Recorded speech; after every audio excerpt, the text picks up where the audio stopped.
लाडकी बहीण योजना महिलांच्या सन्मानासाठी सुरू झालेली योजना, पण काही पुरुषांनी तिचा अपमान केला. बनावट कागदपत्रे वापरून महिला बनून हप्ते घेतले आणि आता महाराष्ट्र सरकार थेट ॲक्शन मोडमध्ये केलंय. दोषींवर कारवाई होणार आहे आणि घेतलेले पैसे आता परत वसूल होणार आहेत. लाडकी बहीण योजनेअंतर्गत गरीब आणि गरजू महिलांना दर महिन्याला 1500 रुपये थेट त्यांच्या खात्यात जमा केले जातात. मुलींचं शिक्षण, आरोग्य आणि सन्मान टिकवण्यासाठी ही योजना सुरू करण्यात आली आहे. मात्र काही पुरुषांनी बनावट आधार कार्ड, मोबाईल नंबर आणि कागदपत्र वापरून स्वतःचं नाव महिलांच्या यादीत नोंदवलं. अनेकांनी महिलांचे फोटो वापरून आधार क्रमांक बदलून महिला बनून हप्ते घेतले. काही गावामध्ये एका घरात 4 ते 5 बनावट महिलांची नोंदणी आढळली आहे. या प्रकरणी गंभीर दखल घेऊन महाराष्ट्र सरकार आता ॲक्शन मोडमध्ये आलं आहे. सरकारकडून चौकशी सुरू झाली आहे. ज्या पुरुषांनी गैरमार्गाने पैसे घेतले आहेत त्यांचे नाव निश्चित करण्यात आले आहे. संपूर्ण हप्ते परत वसूल केले जाणार आहे आणि कायदेशीर कडक कारवाई होणार आहे.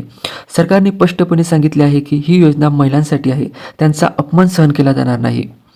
जर तुमच्यापर्यंत बनावट लिंक, फॉर्म किंवा कोणत्याही दलाल पोहोचत असतील तर OTP, आधार शेअर करू नका. कोणत्याही एजंटवर विश्वास ठेवू नका. फक्त सरकारी वेबसाईट किंवा महिला बाल विकास कार्यालय यांच्याशी संपर्क ठेवा. लाडकी बहीण योजना गरजू महिलांसाठी आहे. हिचा गैरवापर करणाऱ्यांना सरकार आता सोडणार नाही. हप्ते परत घेतले जातील, कायदेशीर कडक कारवाई केली जाईल आणि योजनेचा अपमान करणाऱ्यांना धडा शिकवला जाईल. ही योजना आमच्या बहिणींचा सन्मान आहे आणि त्यांचं रक्षण आता सरकार जबाबदारीने करणार आहे.